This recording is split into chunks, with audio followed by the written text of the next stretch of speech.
प्रणाम दोस्तों। कृष्णमूर्ति पद्धति द्वारा संतान का विचार। फिर एक नई कंट्रोवर्सी पे कुछ बोलने को मजबूर हो रहा हूँ। पिछले दिनों एक पोस्ट नज़रों से गुजरी जहाँ एक नए सिस्टम का हवाला देते हुए 3 पॉइंट उस भद्र पुरुष ने सामने रखे कि वैदिक एस्ट्रोलॉजी के अनुसार संतान का 5वां घर होता है। कृष्णमूर्ति पद्धति एकादश भाव को देखने को कह रही है और उनकी पद्धति सेकंड हाउस को देखने को कह रही है। ट्रेडिशनल एस्ट्रोलॉजी में पंचम भाव को संतान का भाव कहा जाता है। कृष्णमूर्ति पद्धति में भी पंचम भाव को ही संतान का भाव कहा जाता है, जबकि कोई व्यक्ति क्लेम कर रहा है कि एकादश को संतान का भाव कह रहे हैं। एकादश को 2 कारणों से कृष्णमूर्ति पद्धति में संतान का भाव इंडिकेट कर रहे हैं। एक, सप्तम से पंचम, यानी सप्तम से पंचम बनेगा एकादश कुंडली का। एकादश भाव प्राप्ति योग को कंफर्म करता है, यानी कुछ प्राप्ति होगी किसी भी चीज की, किसी भी भाव से संबंधित, किसी भी कस्ब से संबंधित किसी भी प्राप्ति का लेखा जोखा एकादश भाव से कंफर्म किया जाता है। अब आप बताइए, एकादश भाव को अगर सफलता के लिए, प्राप्ति के लिए अगर आपने देखना है तो सप्तम का एकादश आपकी कुंडली का पंचम हुआ।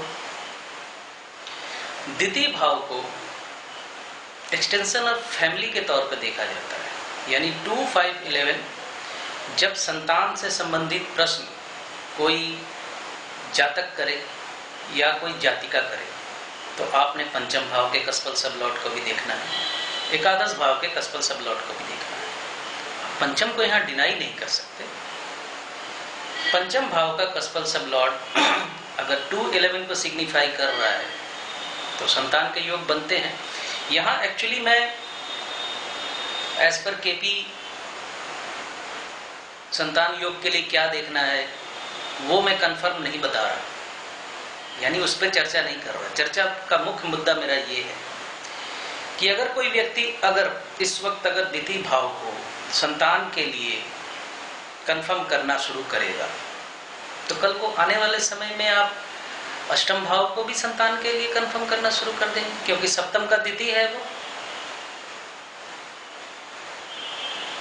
कंफ्यूजन तो बढ़ेगी ना।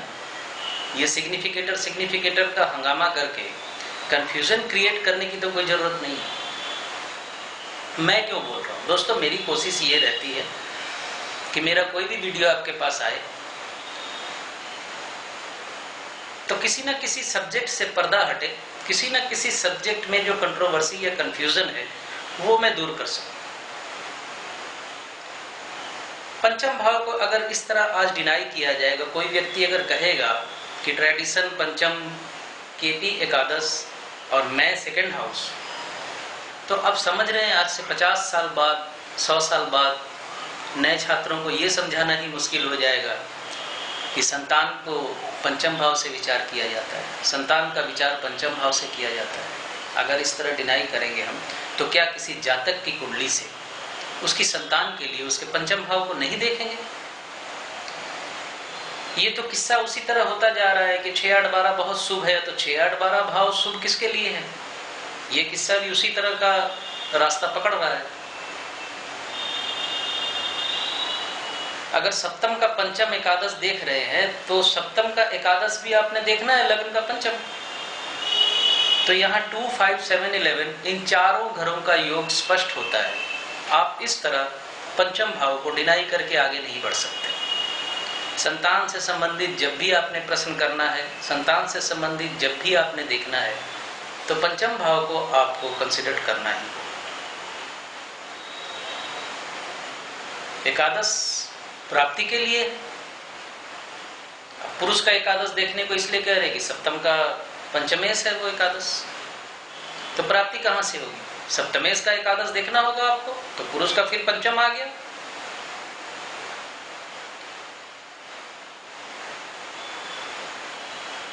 एक पुरानी बात फिर दोहराना चाहूंगा मैं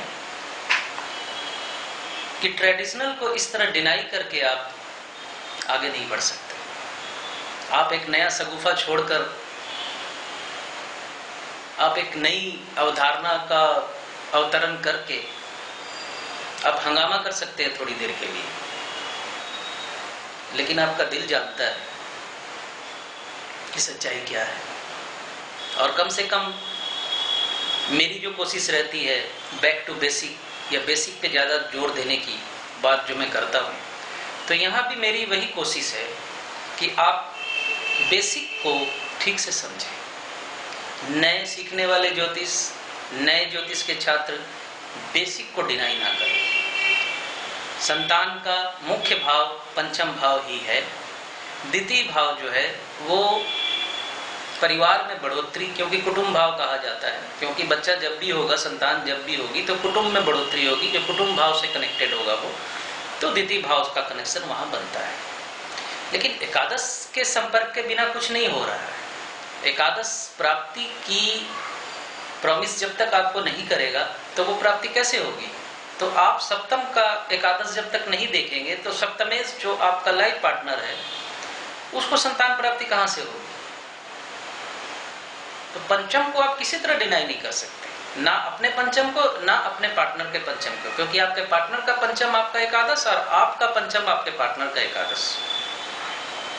इस मुख्य बिंदु को दिमाग में रखना जरूरी है। ये मुख्य बिंदु।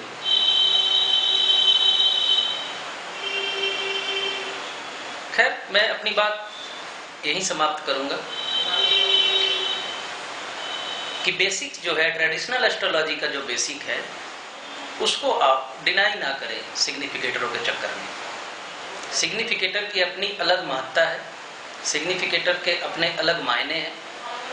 वो अलग अलग समय पे अलग अलग निर्देश दे देते हैं, लेकिन उसका चुनाव आपने बड़ी सावधानी के साथ करना है। उसका चुनाव आपने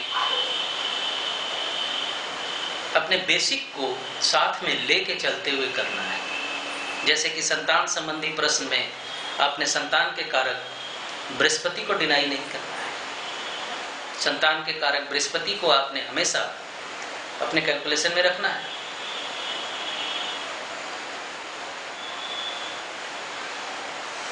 बस यहाँ मेरी बात समाप्त होती है। नमस्कार।